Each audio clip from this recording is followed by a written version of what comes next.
Good evening, Knoxville College family, community, and friends. My name is Dr. Keith Lindsey, interim president of Knoxville College, and I am proud to be the host for this week's pandemic seminar. Tonight, our guest presenter is one who is a dynamic woman by the name of Dr. Cheryl Lee. She has her doctorate in business administration, and she is on faculty at Knoxville College. She is a woman of diverse talents and traits. Her philanthropic activities are just phenomenal. And so tonight we're going to gather to talk a little bit more about, COVID and about what we can do to keep us safe and to keep us informed and educated, and how to really just take a sigh of relief and take a breath of fresh air and try to not be too overwhelmed, even though this pandemic is still roaring and it's still showing excessive rates, and that it is still rising. But we want to make sure that we are prepared people, and to make sure that whatever that we do, we have a plan in place so that we can do what is best for ourselves as an individual, for our families, for our businesses, and most importantly, for our communities. And so Dr. Lee is going to give a great presentation tonight, and my ears are tuned up because I'm ready to hear this. And so without further ado, it is my honor, my privilege, and my pleasure to introduce Dr. Cheryl Lee. Thank you, Dr. Lindsey. Good evening, everyone. As Dr. Lindsey said, my name is Cheryl Lee, and I will be presenting tonight on managing personal finance during the COVID-19 pandemic. And going forward with introduction, during these uncertain times, it can be very overwhelming, especially when it comes to our finances. As a result of having added stress, sometimes we lean towards spending, which is a stress reliever for some of us, most of us. And it's also a coping mechanism.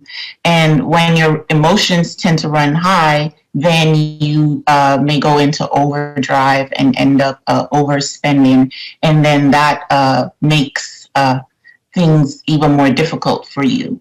So I'm here tonight to speak to you about managing your finances, personal finances, as I said, what to look for, giving you some resources on how to go about helping you to manage your finances, and so that we can all get through this time period and not come out on the ugly side of things, being more stressed and more overwhelmed once COVID-19 has been contained.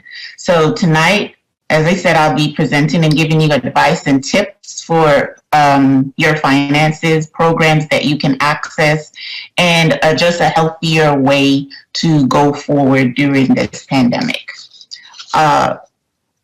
As such, your priorities right now when it comes to finances should be food, medication, shelter, and your safety. Those are the four things that should be first and foremost when it comes to spending your money. Ensure that you have food for yourself and your family. You have medications if you have existing health conditions, also shelter, and that you guys are safe, meaning you are practicing your social distancing, wearing your mask whenever you go outside, washing your hands, and just being safe, being aware, following CDC's guidelines, and being safe. That is what we want to do. We want to be proactive and not reactive to COVID-19. And if we all do our part, I believe that we can actually help to contain COVID and move forward with it. So the first thing that we need to do is examine where I am spending my money. With doing that, you want to assess your needs versus your wants. Now, your needs are something that is necessary for you to go about each day, for you to exist and keep just breathing, living. That is what is a need is. A want, it is something that you can do without. A want, such as I see they have the PlayStation 5 that just came out. That is a want. That's not a need. And it goes for like $500, $600. You don't need to buy PlayStation 5 this Christmas season. So that would be a want. Your need, as I said, it would be food, shelter, medications, clothing to some extent, because if you have enough, most people, they are working from home right now. You don't need to buy excess clothing because you're not going in the office. If you are in school, you may be distance learning, so you don't need to buy excess clothing. So then you don't have to be spending excess money on clothing. Shelter, such as your mortgage, rent, those are your needs. Medication, as I said before. So you want to assess where you're spending. You could make an Excel sheet if Excel is something that you like to work on. If not, you could do it in a Word document, and you want to list what your needs are. You could do it on a day-to-day basis, weekly basis, monthly basis, whatever works for you. Just do a sheet, a Word document or Excel spreadsheet. You want to list what your needs are, and then you list what your wants are. And once you do that list, come up with that list, then you would want to see where on the want side you can cut spending. And I'm pretty sure that I know for myself, I have subscriptions, a lot of subscriptions like Netflix. I have BJ's, Amazon, Costco, Sam's, all those. And we really don't need the monthly subscriptions that's going on right now during the pandemic. So look to see where you can cut costs, as well as your cable subscription. I know I don't watch a lot of TV. I'm not watching TV every night. My TV was off for the past 6 months. Last week during the election was the first time I turned it on to watch the election coverage. So you may have a cable bill that's $230 per month that you're paying, and you're not watching TV, because with the advent of social media and so many different platforms, you have Instagram, Facebook, TikTok, all those. It's just so much sensory overload. There are just so many avenues to get the news, to connect with other people, that the cable bill, it's looking like it's not a want for me. So that's something that I will, because as I'm giving you the advice, I'm also taking it myself. That's on my want section of my list that I made. I did make a list for myself, and I will be cutting that expense because it is a want and I'm not using it. So that's an example of how you would go about that. And so once, as I said, once you've identified where you can cut your spending, go ahead and do that. Cut your spending right away. So some of your tips to manage your finances during this pandemic. You want to stay focused. So when I say stay focused, I mean stay focused and vigilant, in that we are in crisis mode right now. This is not like normal times. This is going to be a holiday season that it's very much different from every other times that we've had. You want to stay focused and mindful that right now you have to think of yourself, your family, and others. During Thanksgiving and Christmas, when we would have large family gatherings, that may not be an option this year. And think of it as it's this year while we're trying to come up with a vaccine, find measures to contain COVID, and you try not to get overwhelmed with that, and think to yourself, if I do my part and I stay focused, then, I won't get sidetracked. The sooner that we can all come together, get on one page and each do our part, then we can help to contain COVID. So you want to stay focused. With staying focused, you do not want to go out there and spend extra money this year. Think of it as I said, we are in crisis mode right now. So with that comes crisis intervention. And so you want to spend as little as possible on the wants or not at all, and just spend on your needs.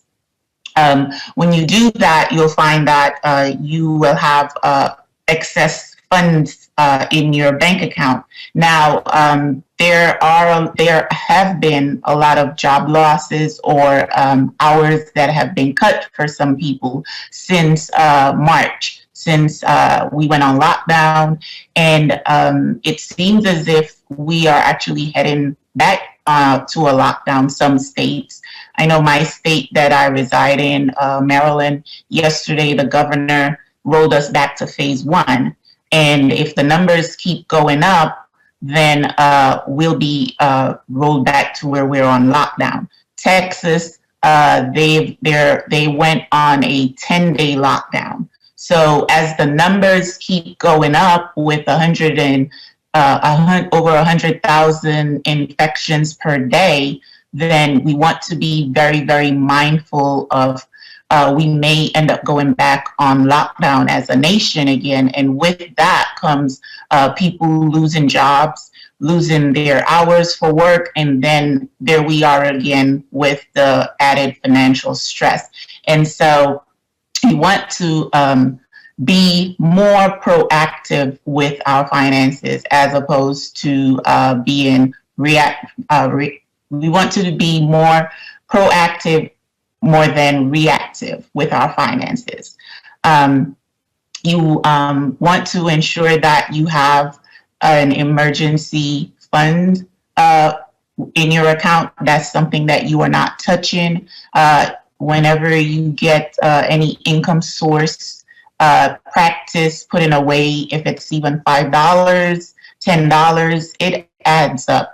And then you will see, or I like to call it your rainy day funds, that if you have an emergency where you have to go to the hospital or you need some medication and you end up having a copay, you can actually pay for that and not stress about it. So $5, $10, any amount, it goes a long way, and don't think about it. Just put it where you are not going to touch it. Some people, they put it in a savings account. I personally have a little stash inside of my home. If anything happens, I can grab quickly instead of going to the bank or using the debit card, and put in a little envelope. Like you get some envelopes and you could put $2, $1, $5, $10, and just label it and just put it somewhere where it's out of reach. And so that's your little rainy day funds. I like to say have more than one. So you can have that one at home, and then you have your emergency funds that you put away in your bank or whatever institution that you use to do business, your banking with. So you want to stay focused. I know the holiday season, it's upon us, and it's tradition for us to get gifts for our families, children, friends. And this holiday season, I say to you, try not to go overboard. The 70-inch TV that you have on your Christmas wish list for this year, think of getting it next year or the year after. With crisis, we tend to not do things the normal way that we do things. So in this aspect, one of the things that you can do is to get the kids, if you have kids, even not just kids, if you your family, you could have a little sip and paint, get arts and craft, and you each could make each other cards, gifts, and exchange it. Right there, you're bonding, and it's about community, being around your family. Small gatherings, of course, be mindful of that, and they'll appreciate it. I know some people, they like cards. My son, for one, he loves when I give him birthday cards and Christmas cards. So that's something to think about, and it's very cost effective, just doing activities that don't require spending much money at all. Also, for the kids being home, you could take them on nature walks out. If you're in parts that it's not cold, even if it's cold during the daytime, it may not be that cold, and you could go on little nature walks with the kids. That's something they can get some fresh air instead of staying inside all the time. And that right there, it's cost effective. The park, of course, you're maintaining social distancing and walking around for an hour, so you're getting some fresh air, some exercise, and not spending money. It's something to do. The kids will love it. They'll run around in the park and they'll be happy. It doesn't take a lot to make kids happy. They just want to know that you're there with them, and they can run around. They can play all day, and they are very happy with that. So stay focused. Be mindful of your spending for the holiday season. Think about doing arts and craft, making cards or drawings, having the kids draw or paint, or doing some art or craft thing that you may like. And you could go on YouTube. There's so many options out there. Go to Walmart, get some crayons, paint, paper, and decorations, sparkle, and you're good to go. Sit around a table. If you don't have children, that's something that you can actually do with your adult friends, and they may like that. You can have a little sip and paint or coloring, and just sit and talk and bond, and that's how you can get through it. With your computer, you can turn on your webcam if you are very, very serious about this social distancing like I am, and you can actually do it virtually, where you are making your arts and crafts or doing your sip and paint virtually, or bonding with whether it's your family or friends. That's another way, and as I said, it's very cost effective. You want to also research your options. What are your options out there for you to get by? I know there are many people, they may have lost income and lost hours on their job, reducing their income coming into the home significantly. So you want to research your options. If you have been, if this has happened to you, what are the resources that are out there that's available to me? You want to also maintain your credit. I'll speak with you a little more on that, and just continue researching your options. As I said, one of the options that's out there, if you have lost income or reduced hours, it is SNAP. SNAP, it is the food supplement for food, and you can go through your state, call the 1-800 number, and see if you qualify, you are eligible, and put in an application for that. And I say this to everyone: do not ever be too proud to apply for SNAP. We are in a time where just things are uncertain, and you want to make sure that you have food to eat. You want to make sure that you can feed your families, your kids, and that you yourself are being fed healthy, nutritious meal. Because the one thing that you don't want to do in not having food to eat, you will get sick because you are not nourishing your body properly, and as a result, your immune system will break down. Added to that, the stress of your financial stress of either losing your job or reduced hours, and then that makes your immune system more weak. And you find yourself when your immune system tends to start breaking down and becoming weak and weaker, then you're more susceptible to COVID-19. So you want to keep yourself healthy by eating, drinking lots of water, and keeping your body immune system healthy so that it can fight this virus and protecting you. So if you have lost income or reduced hours, make sure you call your state's number, Google your state's number, the 1-800 number for SNAP, and put in an application for it. They have several other food and nutrition service programs in your local community, such as your local churches, food banks, and co-ops. The Department of Social Services in your county or state, that is a very, very good resource to assist you.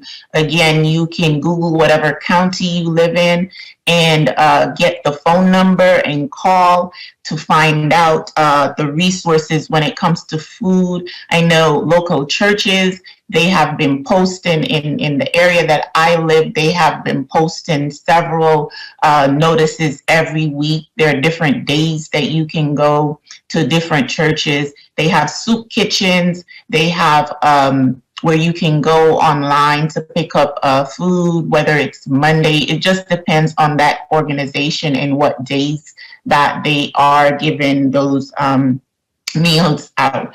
The food banks as well, and as I said, your co-ops, please utilize these resources. Do not feel, ashamed to do that or too proud to do that. No one is looking, I promise you, no one is looking at you when they're thinking about, well, I just need to feed my family. No one is judging you. Just do what you need to do to get through this. Another resource, it's WIC, Women, Infants, and Children. And that's for pregnant women, babies, and young children up to age 5. And you can call your state's toll-free number to find out about applying for WIC. And you get milk, eggs, beans, I think, and juice. The babies, they get formula. And it's to help bring mothers through their pregnancies and to help nourish and feed the babies and the young children. So that's a very good resource as well.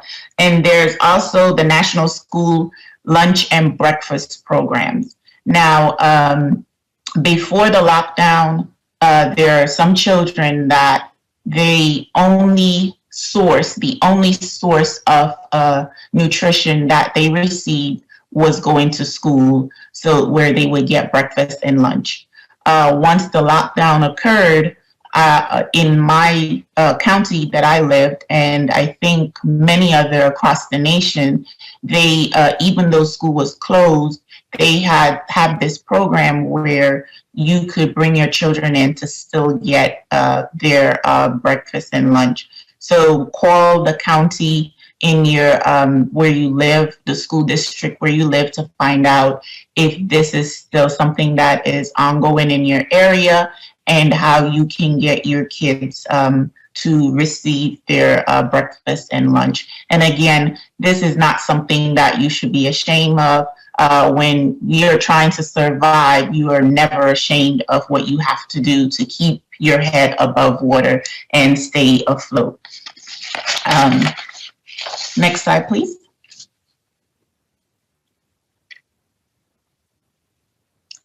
So now we're going to go to discussing maintaining your credit health. So in this time, I know some people, again, we're going back to loss of income and reduced work hours. They may have experienced that, and as a result, fell behind on bills. You want to keep your credit healthy and maintain overall financial health. It's hard to do that when you don't have income.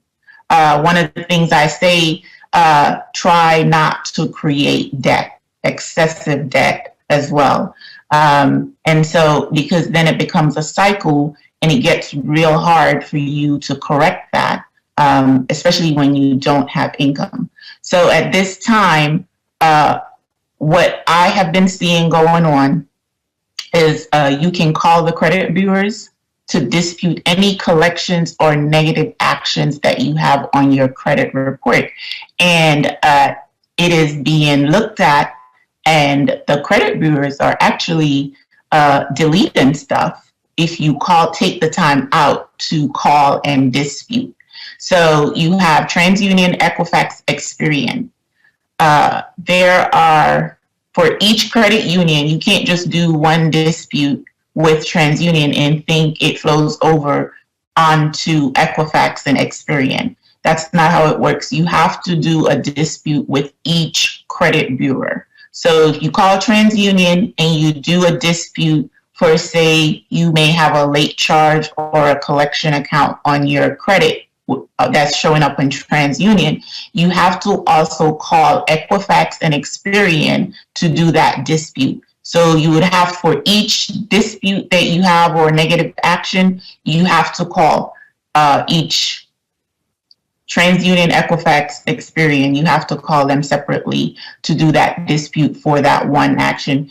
And my suggestion, if you call TransUnion and you have 2 or 3 disputes, things to dispute, you do that in one setting with TransUnion. Then you get on the phone with Equifax and you dispute those 3 actions with Equifax, and then you go on to call an Experian and you dispute those 3 actions with Experian.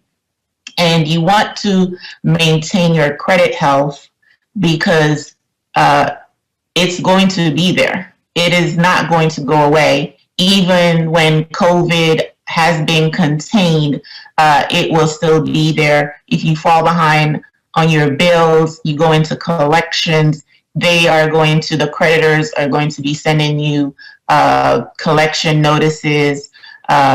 Some, they try to take you to court for judgments, and you don't want that because that is just added stress, and we're already in a state of crisis right now. So you do not want that additional stress. So if you can call your creditors, if you have credit cards, to work out a payment plan with them, that's something to look at and to ensure that you do.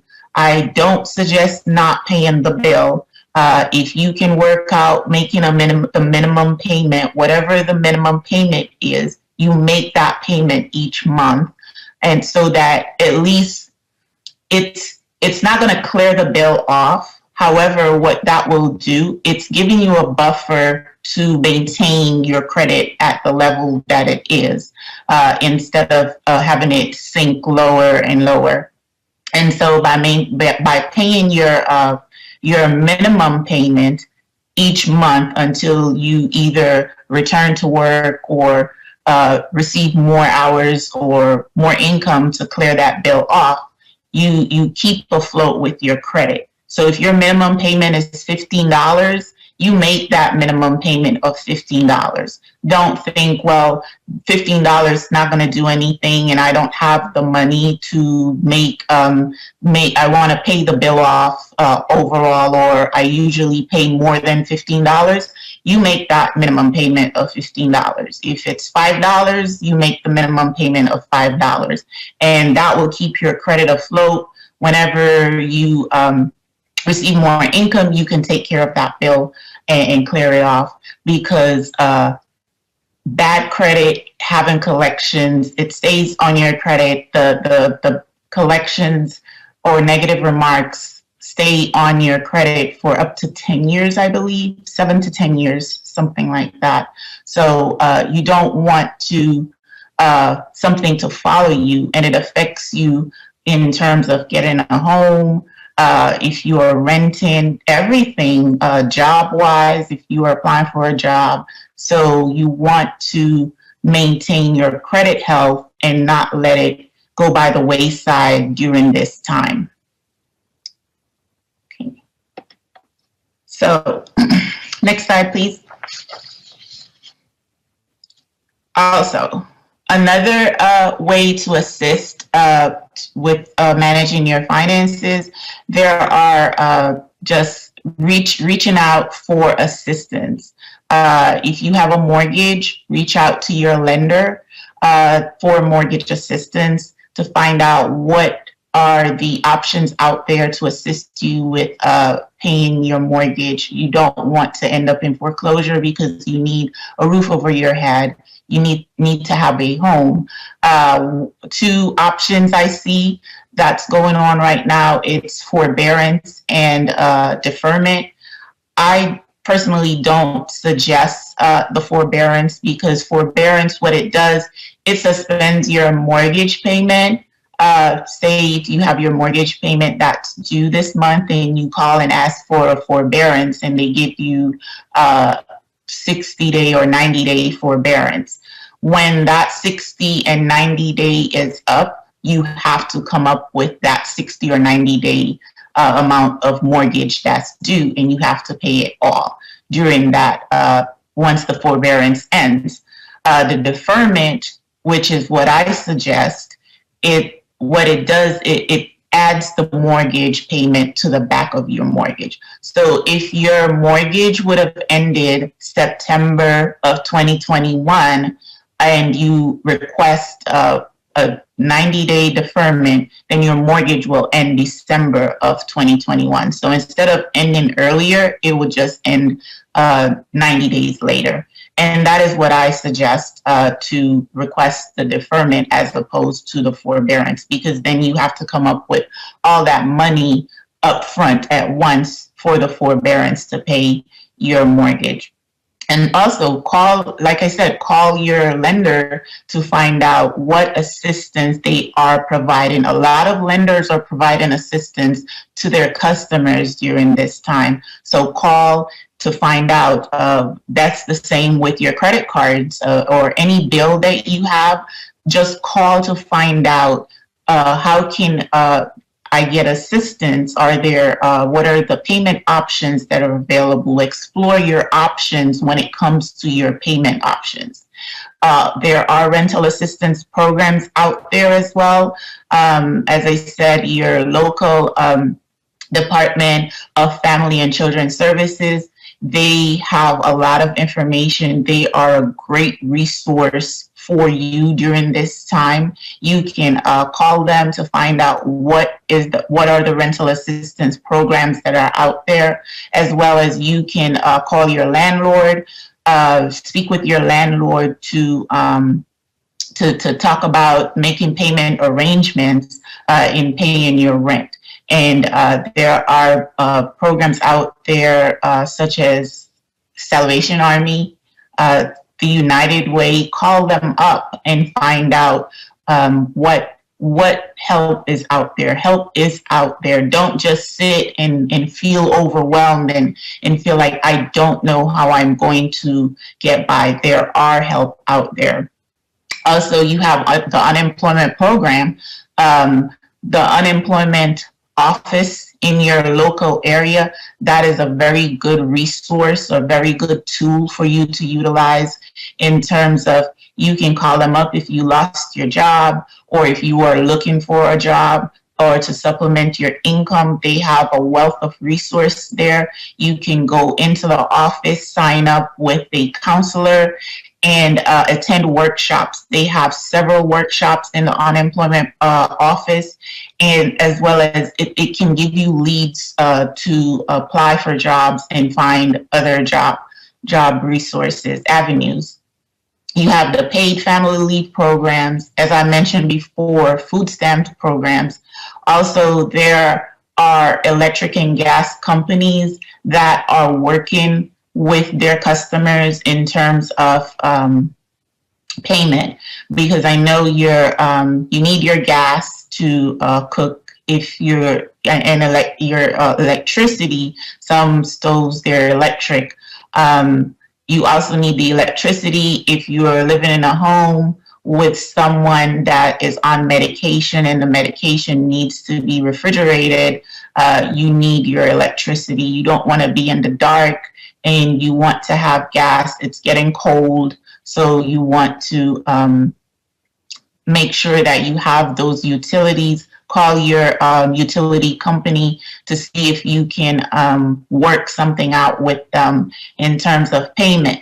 Now, the Department of Children and Family Services, they have you check your local office. They tend to have a program where they assist you with your utilities once per year. Now that COVID is going on, it may be much more than once per year, but you take your utility bill to them, whatever utility bill may be very high or in jeopardy of being terminated. I suggest you take that one and go to work something out where they actually pay that bill. I'm not sure if they will pay the entire bill, but it would be enough to keep your utility on and not turned off. There are also programs in your local area that will assist you in paying your utilities. You want to, when you go to the Department of Family and Children Services, they can give you this information as well. And just reach out to those companies to find out what you need. Some they pay a little bit more than others. Some it's a grant program. It just depends. It depends on the state that you live in, the county that you live in, but the resources out there. So go ahead and reach out because you will never know unless you make that phone call and ask. Again, there's assistance with your phone and cable companies, and you could try to make some extra cash with a remote job because we're practicing social distancing. You can reach out to be a tutor if that's something that you want to work with. I know a lot of kids are home right now, and parents are home with their kids. Some parents, they're getting frustrated, so this may be a tool to explore remote tutoring. It's like killing two birds with one stone. The parents, they'll have a little time, if they're working from home, or time to themselves. And then the kid, they're being interactive with a tutor, whether it's for reading, math, if you're good at math, if you're good at English, reading, that's something that you can explore. Any other remote job that you can explore to earn some extra cash. Okay, so in closing, as I said before, these are unprecedented times, and we have concerns, a lot of fear when it comes to our income. However, when we are in crisis mode, the goal is for us to get on board, get with the program and keep our heads afloat, not to get too overwhelmed to the point where we are sinking or drowning more than we are. So you want to manage your finances sensibly.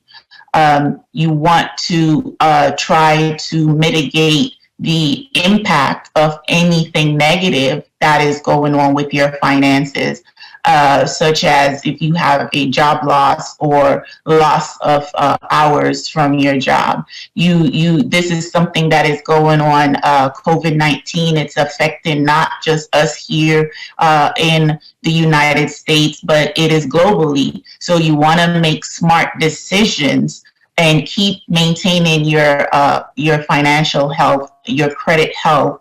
Most of all, you want to ensure that you are safe, your families are safe, you are listening to the CDC, practicing your social distancing, washing your hands, wearing your mask when you go outside, because the wear of the mask, it protects you as well as others that are out there. This is, I think COVID-19 is something that it's a test for us during this time to see how we're going to come out, how strong we're going to come out on the other side. And we will come out stronger because it's like a social test.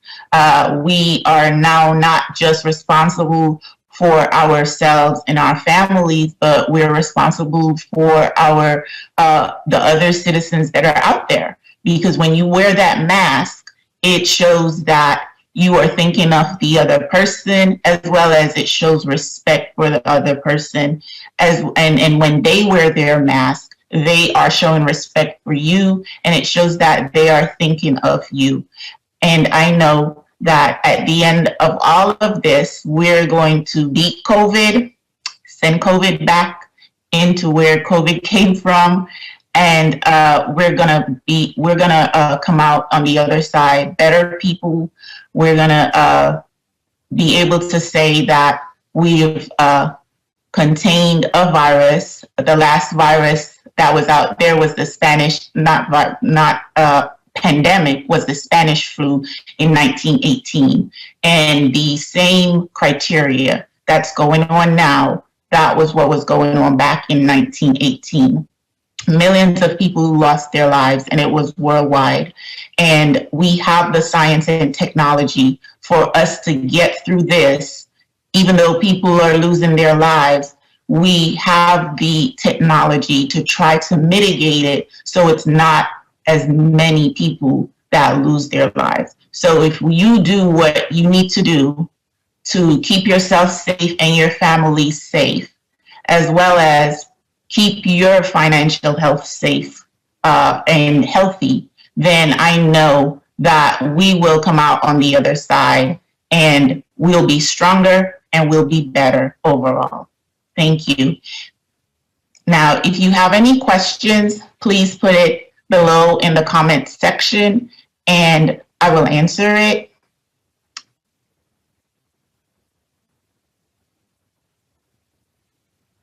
Yes, we'll put your comments and questions in the box below, and I will give it a look at it and answer it.